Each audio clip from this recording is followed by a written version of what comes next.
Hello, everyone, and welcome back to a brand new episode of Shameless in Chicago. This is your host, Nin. And I'm Luke, and this year is a very, very special year. Why? So I don't know if you're aware, but this year marks 10 years that you and I have known each other. No way. 2014, baby. Algebra 2 sat right behind ya. 10 years together. And when you guys are listening to this podcast, it is Assyrian New Year. So Happy New Year! To all of my lovely Assyrian people out there. I know Persians are celebrating Nowruz, so Happy New Year to you all as well. Akitu brachtaqa kulochon. And yeah, so with love, blessings, and all of the things in the new year, let's talk about new friendships and old friendships and the benefits of having such great relationships. Now, we've had all kinds of friends, I feel, growing up. We've kind of weeded out and seen who's supposed to be there and who's supposed to not be. But I think that you've been one of my most long-standing influential friends because you always strive me to make me my best rather than drag me down to some weird, strange level. Oh, interesting. So you think that's important for a friend to make you strive to be your best? Absolutely. When you and I discuss our actual dreams together, it's not with a sense of contempt. There's no thought in the back of our heads where we go, oh, you're so full of bullshit. Yeah. We actually want each other to succeed and achieve our dreams and actually bring them to fruition. And I think that's one of the most important things in our friendship.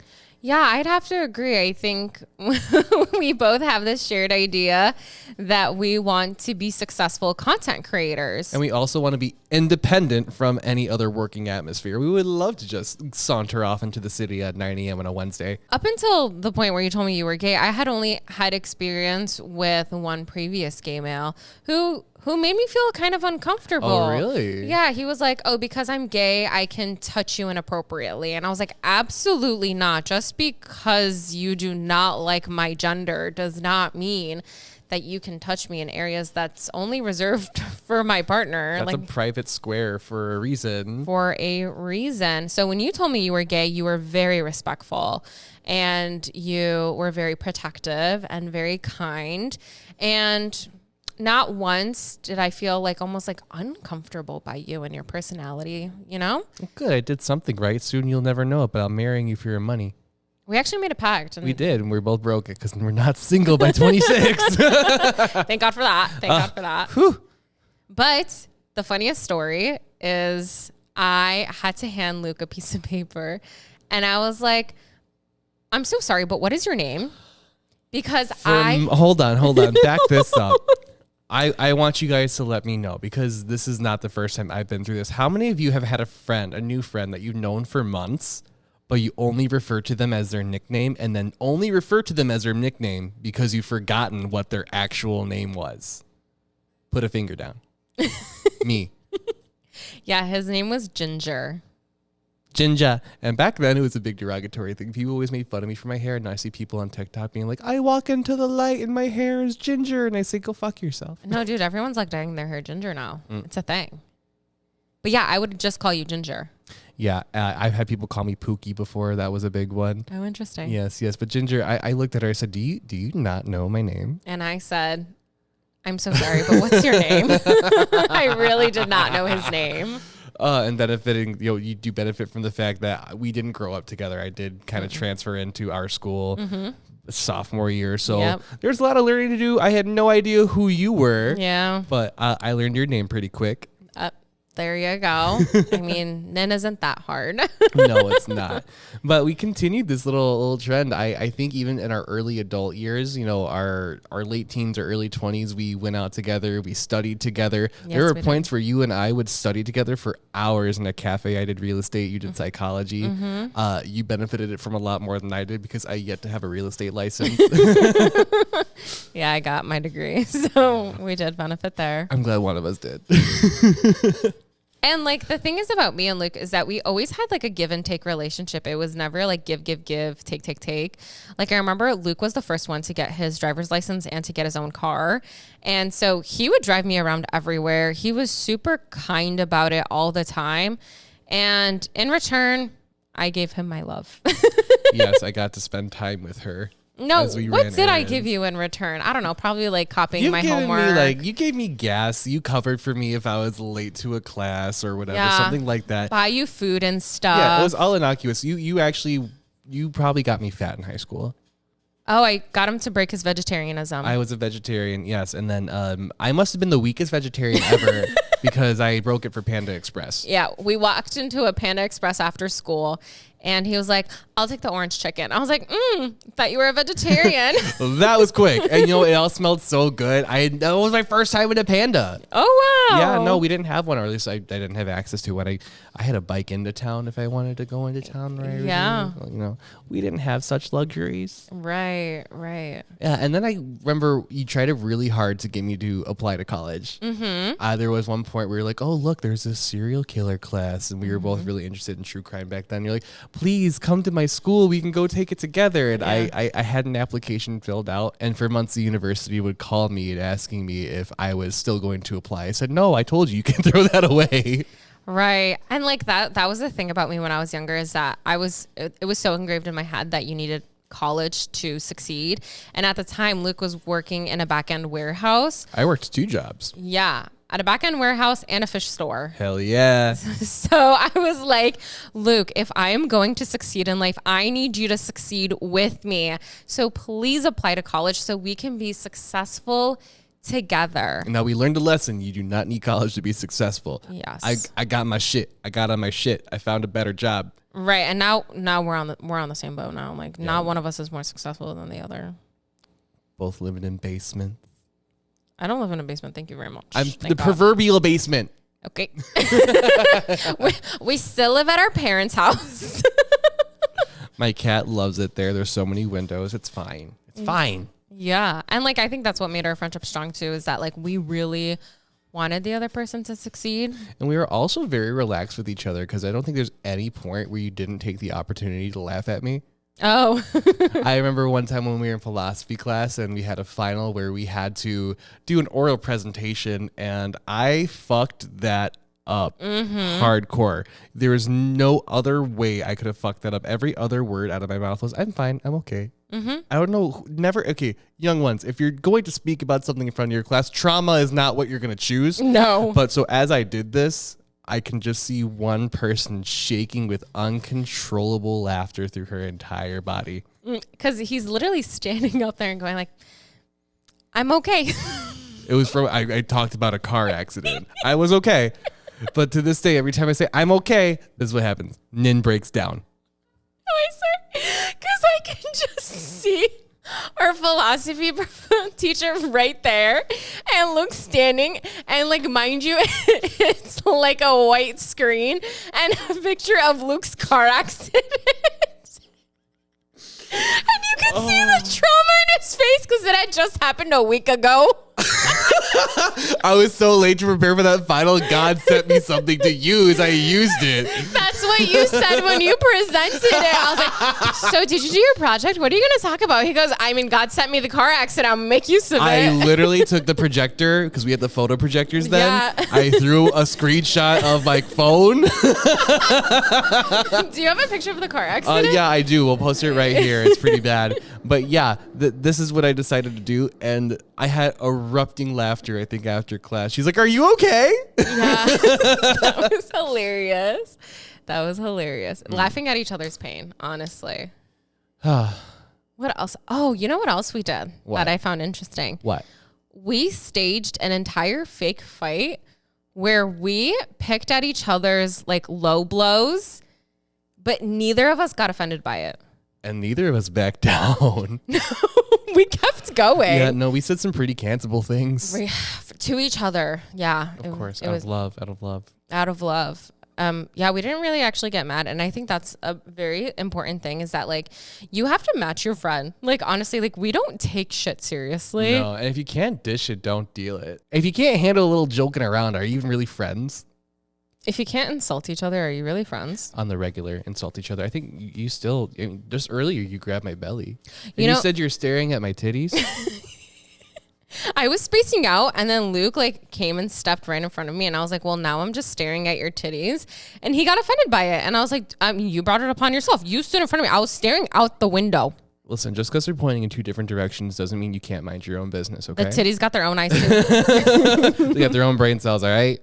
So what do you think? List me like a couple of benefits within the friendship. A couple of benefits I would say in our friendship is that, you know, you always make sure I'm fed. So I definitely have you kind of like caretaking over me. I'm not always the best with actually feeding myself. So there's some days you'll come and have a burrito bowl, homemade, ready for me with chickpea and sofritas and rice. Delicious. You really inspire me to actually chase my dreams rather than keep me down and say like, oh, this won't work. Oh, hey, this is probably a bad idea. You work my dreams with me. We're here in this studio doing this podcast. This was something that we had like a whole brainchild over. We really and now did. we're here. I think we've been doing this since October. Yeah. So no, September actually. So we've been doing this consistently, weekly for months, and it's all because that you and I keep motivating each other. Yeah, honestly, the podcast was Luke's dream. This was your dream like a year or two ago. This was my dream. Back when everyone was doing podcasts during COVID, I said, I'm going to wait a little bit. Yeah. And then I'm going to get back on it when everyone's listening to them again. And when Luke was like, I want to do a podcast. And I was like, all right, cool. How can we do this together? How can I help you? And then I met Armand, and Armand was like, oh, guys, I know how to get like audio and do everything and all of that. And I was like, cool, we can use him. And at the end of the day, it just became like a teamwork effort because, guys, honestly, like half the stuff of recording a podcast, we didn't know. No, we had no idea. There's so much equipment that we didn't know we needed. Back when you and I were originally trying to start, we were just trying to start on a MacBook and two little armed microphones That you ordered from Amazon for $20. Ordered from Amazon for $20, and I could not figure out how to make another microphone go on my Mac. It was impossible. So I was actually dating this guy at the time who said, oh yeah, I can totally help you out with that. And I'm just going to let you know, if a 5'4" Italian twink says that he can fix your MacBook, please don't open it and let him have it, because mine basically had Jarda. Yeah, mine is still ruined to this day. Thanks, buddy. That was a bad influence on my life right there. My poor technology. I had to go to the Apple store and get my entire computer wiped. Oh, you did do that. I had to do that. I said, this sucks. It's slow. And then I went to the Mac store, the Apple store. They said, yeah, your computer's really old, so we'll do our best. So I think Luke is a great friend because he, as a therapist, it is so difficult to find somebody who will just listen to you because everyone else wants to be heard first. And they're like, oh, you're a therapist?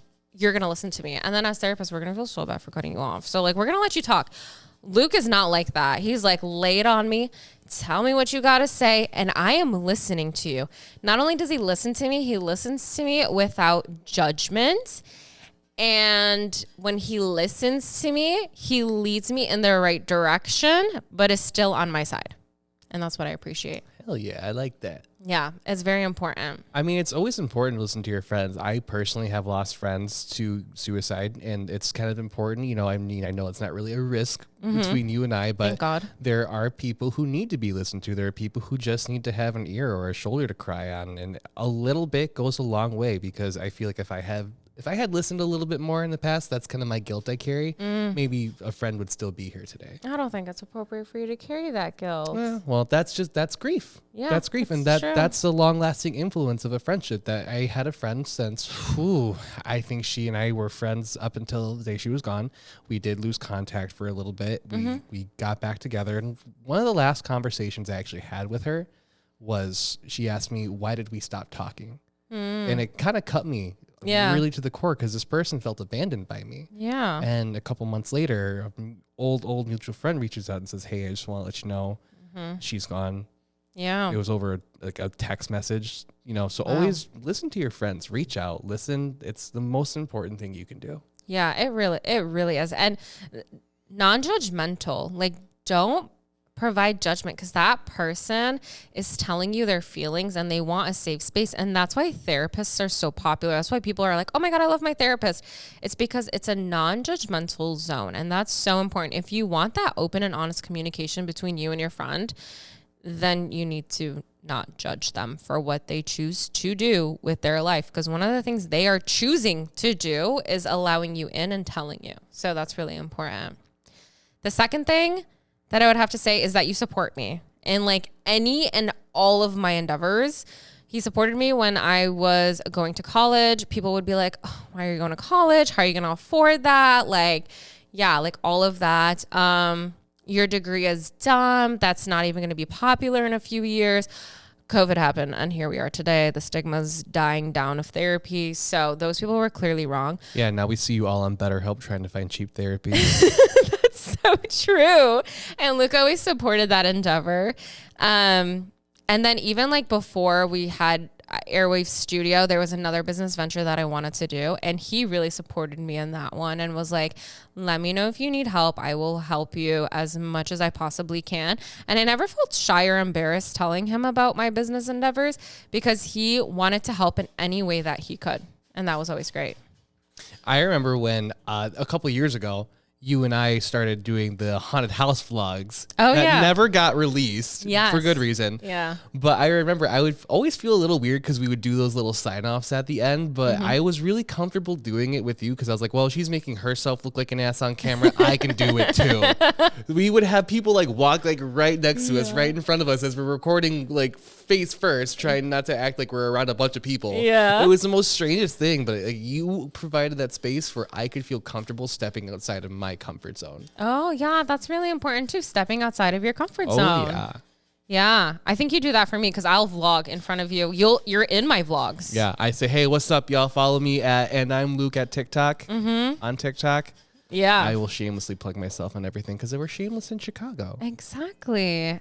And then the third thing is that he accepts me wholly and fully. And I think that goes for both of us. We accept each other wholly and fully. Like, I'm this American Assyrian girl trying to juggle both things, trying to be a professional but a content creator at the same time. And it's like I'm juggling all of these hats. And he's like, all right, that's cool. I embrace all of it. I love all of it. Tell me about psychology. Tell me about you being a Syrian. Tell me about your dreams of being a content creator. Tell me about your dreams of being a businesswoman. Tell me about how it is being a therapist. He literally, all of it. He's like, I love it for you. I agree. It is really important for a friend to accept you wholly, like in everything in your entire being. There are things that, you don't identify with every part of my life. A big part of my life is that I'm gay. I'm an advocate for the LGBT community.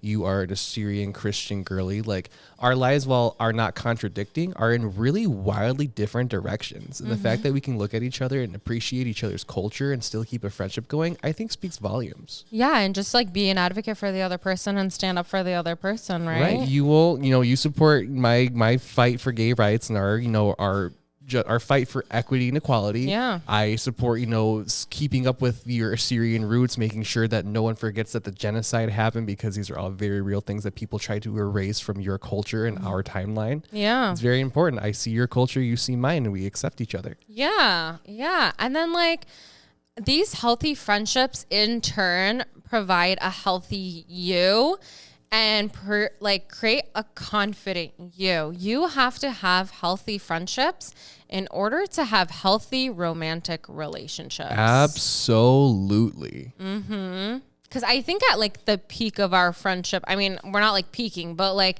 we had a little break and then we returned to being friends again. And then during like the most healthy period, once we had gone over all the awkwardness, Right. we both met our partners that we are still with today. We did. Yeah. I think it kind of also stands to say that when we were just finding each other in our awkward phase, we were actually with partners that were less than best for us. That's actually very true. That's so true. Isn't that a little strange? Yeah. So back in when we were 19, I put a curse on us. I said, you will not get into a relationship unless I am in a relationship, and vice versa. Yep. Little did we know it came true. Yep. But back then, maybe it's because that we didn't have that kind of outside perspective. We did talk to each other a lot in the beginning of those relationships. And maybe we said, oh, maybe if I had looked at it this way in the previous relationship, I wouldn't have wasted so much time on that person, because this all could have been avoided. Yeah. Like I said, never let a 5'4" Italian twink touch your MacBook. Yeah, and never let a guy gaslight you into thinking that maybe one day you'll be together again. He's just going through something. But luckily, once we got past that little break period, but we hit the awkward period, I thought it was a little funny how it happened. I think it's literally a TV show to me. It is literally a TV show to me. So there is only, I think, one point where we saw each other in those couple years before we started seeing each other again. And it was at a mutual friend's funeral. We were not really talking back then. And next time I saw you, we had gotten the news pretty much that you were to be the maid of honor and I was to be the best man Right. at the same wedding. So eventually her and I had to kind of come together, say, hey, what's up? This is how we're going to do things for the wedding. Can we check our speeches together? Yeah. And just from there, I think we just kind of took right back off. Yeah, we just kind of clicked. I went to his place and we went over the speeches and I was like, oh, wait, this is a vibe. I remember one time we drove up to the mutual friends' homes and we locked ourselves in a room because we had to get the speeches done in time. Oh my God. Oh my gosh. Writing a best man speech is the most stressful thing I think you will ever have to do if that's something you're ever going to do. 1000%. But like it, and then we were in unhealthy relationships and then we got into healthy relationships. We did. Not long after we both got out of the unhealthy relationships. Yeah. How do you think an unhealthy relationship impacted like you? Ooh, it gave me an anxious attachment style. Yeah? I was an anxious avoidant attachment style through and through because I was in an unhealthy relationship with a guy who was like, hey, well, I had two guys. So one of the guy was like, hey, like, I like you. I really like you, but I'm going through something right now and I can't be with you. And I was like, okay, fine. Like, I understand. And then he would come back like a month or two later, be like, okay, I'm good. Like, I love you. I just want to be with you. I'm like, oh my God, great. And then I would always want reassurance. And then like, it just was never good. Mm-hmm. And then this other guy that I was with asked me to be his girlfriend and then was on Tinder the next day. That's awful. Yeah. So it was never healthy. And then I was like, all right, you know what? Screw this. I'm done. And I also didn't really have, like, my guy best friend at the time, George, he had a girlfriend already. So we weren't talking as much, hanging out as often, all of that. And then I had Luke come back into my life. Can't get rid of me. I'm just like herpes. Oh, gosh. And as a guy best friend and a guy perspective, which I think is very important, is that I was able to talk to him about relationships. I was able to see how Luke as a man is treating me as a woman. And I'm like, wait, hold up. Why am I accepting some crusty, dusty ass boy not hold the door for me? Are you kidding me? Even I hold the door for her. And that's my thing. Like, Luke would hold the door for me, like offer to pay for me, like pay for me, like all the time. Like, he still pays for me. Like, he's such a gentleman. She pays for me too. Hold on. Don't throw me like that because you were like, you look at me and you're like, okay, here we go. We're doing this. We literally got Chinese food. You pulled out 220s and you're like, let's go, bitch. We found it. But like, that's the thing. It's like very give and take. And like, I was in unhealthy relationships where they would just take my energy and take my love and like my caringness. And then they would give absolutely nothing in return. Like, yeah, they would pay for stuff, but like at the end of the day, you're giving me like nothing. Right. I feel when I was in my unhealthy relationship with this 5'4" Italian twink who messed up my MacBook, I'm not letting it go. It was actually in a point where I was kind of getting really low. My roommate had decided to move out with her boyfriend, and I'm so proud of her for that. But her and I had such a bond that I took it so hard. Yeah. I did not let her see me cry. Oh. But I cried so hard after she told me she got the apartment. I was like, I'm so happy for you. Wiping tears from my face. But then I ended up with this guy. Wasted so much time. And I think what became of it is I got like a little bit more promiscuous. Oh. Yeah. After that relationship, I was like, you know what? I'm just going to play the field. Blah, blah, blah, blah, blah. I don't care about the guys out here. I'm just going to, go have some fun. And then 6 months later, I landed. I'm in a committed relationship. Right. Well, those were the days. I mean, you can romanticize the past, but they weren't really that great. No. I'm not romanticizing it. I'm saying those were the days like a war veteran looks back on like a battlefield. It really was, honestly. There's a lot of freaking dirty ass fish in this contaminated sea. Yeah, once when I was driving with this guy, we were going to this outdoor range event, and we were going to like some rural part in Illinois, kind of like west, is that like Ohio? Mm-hmm. Went out of his way in the broad daylight. You know how possums are blind during the day? Went out of his way to run over a possum just walking around in the street. Ew. He said should have been in the street. An animal doesn't know what a street is. Red flag. Automatically. So many red flags. I saw red that entire relationship. You know what that reminds me? What? Of when I went on a trip with a guy I had only known for 3 weeks. I went to Colorado with my car salesman that I had only known for like 3 weeks. I remember prepping you for this trip. And Luke was going on a trip with this 5'4" Italian guy. And we both hung out with our friend who's now married. And we're like hanging out and we're mentally preparing both of each other. We're like, all right, you're going to do this. And if we die together because you know why? We're cursed together. You're single, I'm single. You know now, what? let me put this into perspective for all of you, though. And this is scary for both of us. She's going to another state with a man she hardly knows. So we prepped her to like self-defend. I was like, if you have heels, go for the eye. There's more pressure in a heel than an elephant's foot. But where I was going to a baby shower in Michigan, rural Michigan, on a pig farm full of National Guardsmen that I did not know. Yeah. I felt like I was in that movie Get Out. Oh, yeah. Like, get out! They're coming for me! Yeah. I'm a lesbian, Hunter. And then this entire time, and we had each other as support, which was like the best part because like it gives you more confidence. It does. If you know someone's looking out for you, like our little guardian angel over here, it just brings a little bit more relaxedness into your daily life. Mm-hmm. And like I knew that when I was on this trip, like I had friends on standby the entire time that were not judging me for going on this trip. No, I was proud of you, actually. Yeah. I honestly, I wish I could have done the same. I wish I had an adventure like that because that sounds just like a random, life is short, let's go off and do something about it. It was really like, my mom was really pissed at me the day of, and she was yelling. And like, I feel like my dad is like my voice of reason. And if my dad says no, he's saying no. Like, I feel like he's got this special connection with God, and God like just kind of talks through him. And I believe in that to this day, and I will believe in it forever.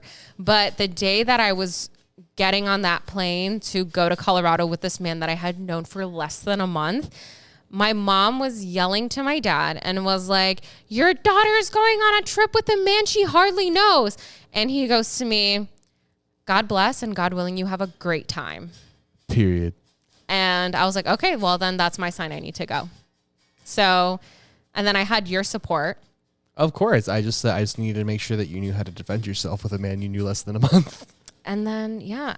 And then we move forward to our relationships today and our partners. Like, honestly, like, I'm watching my partner right now. He's playing the guitar. I'm texting mine right now.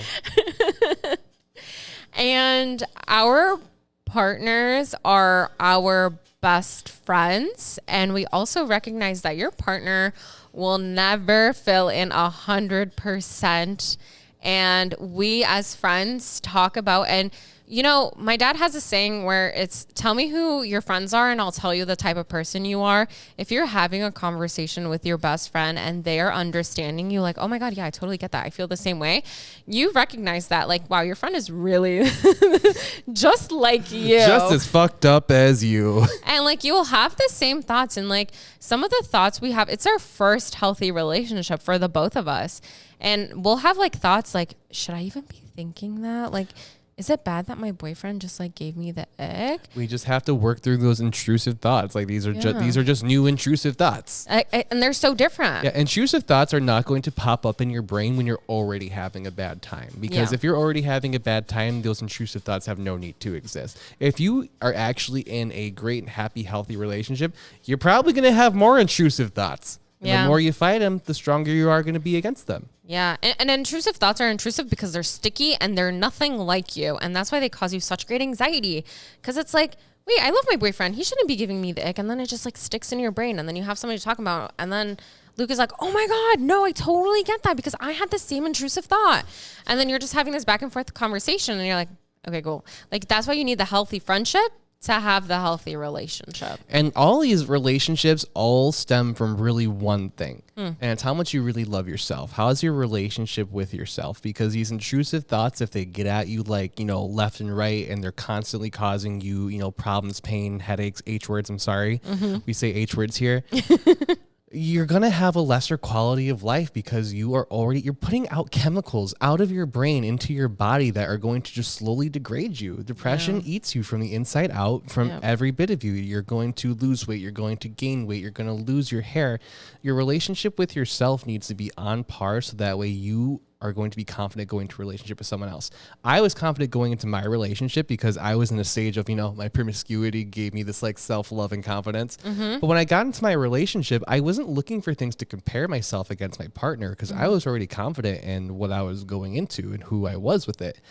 And I think that really gave us an opportunity to grow together because he was in the same mindset. Yeah. We were both looking for someone, but we were both very comfortable with our own selves. Yeah. And that's really important. Now, you said you were like, after your relationship, a little bit of promiscuity. Did you have a therapist during this time? When did your therapist come into play? I did have a therapist. So I actually, I had a therapist before I met our 5'4" Italian twink who ruined my MacBook. Okay, cool. So I kind of actually talked through my entire relationship with my therapist. I didn't stay with my therapist for very long. I loved him very much. It's just, sometimes your insurance doesn't match up and you don't want to make the work to find another therapist because you already cried to one and you don't want to cry to one again. But I explained it to him, and then we got to the end of the relationship. It was really just like he told me, hey, I can't do this anymore. And I dropped off a box of his stuff and I said, cool. And after that, I felt that bad relationship kind of set me on a course for something different. Yeah. I did talk to that by my therapist. I said, there's so many things I think I want to do. I almost was tied to this person for so long that I would have been so unhappy. And I'm like, what do I need to do? Yeah. And of course, it was a whole big find yourself thing. It was a whole big, hey, it's COVID, so you can't really do much thing. But I worked through it. And what I did is I, played the field. But playing the field is what led you to meet your boyfriend. Yes, it is. Yes, it is. We met on Grindr. We met on the popular gay dating app Grindr. I did not know how old he was. I think I've said this a couple times. I thought he was 27, 28. I won't say his actual age because we're pulling a whole Fran Drescher situation where he's just going to be 31 again. Yeah, 1,000%. But I was not expecting a relationship to come out of that. And I feel if I had been in a earlier mindset where I was a bit less self-confident, I would have, never seen him past first date. Because that was my MO. After I got out of that bad relationship, I was promiscuous. I went on first dates. I ghosted without any remorse. I wouldn't even block you. I'd say, yeah, you can message me again in 3 to 6 months, dude. I don't really care. We can try it again. But then with that confidence, I went and I used it to lock down essentially my relationship. I was the one who initiated the entire conversations we had. Yeah. I was the one who said, hey, be my boyfriend. I did not have any sort of confidence to do that in any past relationship. Oh, wow. The 5'4" Italian twink who ruined my MacBook was on Grindr and Tinder for the entirety of our relationship. And I just let it slide because I didn't have that self-confidence or that self-love I needed to say, hey, that's a dick move, dude. Yeah. You're coming over to my house and I see a Grindr notification pop up on your phone because it's on the magnet mount. Bullshit. Right. And if I could go back then, I wouldn't change a thing because it made me who I am today. Exactly. I couldn't agree more. And like, I have a similar situation with Luke is that like, I was in 2020, I had a breakdown where I was just anxiety filled with anxiety. And I do address this in one of our previous podcasts. And I got a therapist. I buckled down on therapy. I really did. I was going every single week. I even did a PHP, which is a partial hospitalization program. I did it over Zoom. I had to meet with therapists every single day, 4 days a week. And there is absolutely no shame in that because you meet people as young as 18 and as old as 65. Like you're meeting everyone and you're hearing their life stories and it's just a great time. So I was accepting this piece of me because I was like, wait, there's no way I'm here, right? And in that process, I was slowly learning that nobody is better than anybody. And for a long time in these relationships with these guys, I kept thinking they were better than me. Like they were giving me a chance. Like they were the prize? Yes. I literally had one of my friends tell me when this guy was like ghosting me, she was like, oh honey, he's not all that in a bag of chips. And I was like, that's a very good point.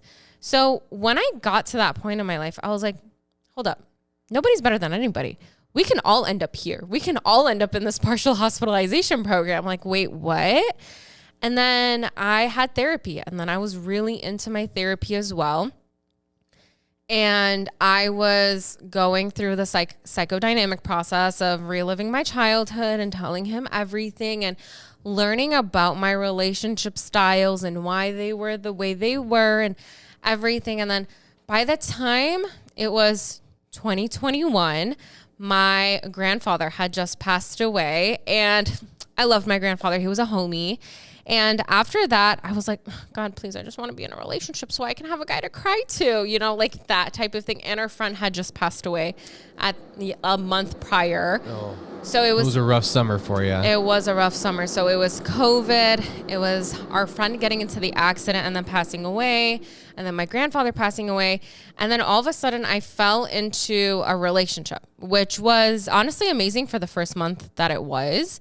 And then it ended after a month. And then we started to be on and off. And then he came back, I think like a few months later, or even like almost a year later. And I was still seeing my therapist at that point. And I went to my therapist, and he was the only person I felt like I could have a conversation with, because my friends at that point were kind of judging me. They're like, girl, don't go back to him. He's not good for you, like all of that. But I was like, I just need somebody to talk to this about, you know, because like you feel the way you feel. Right. And you're going to make your own decision no matter what. You really are. You just need to be listened to so that way you can hear yourself say it. Exactly. And that's exactly what happened. So the guy came back into my life, asked me to be his girlfriend again. And then the next day proceeded to not text me at all.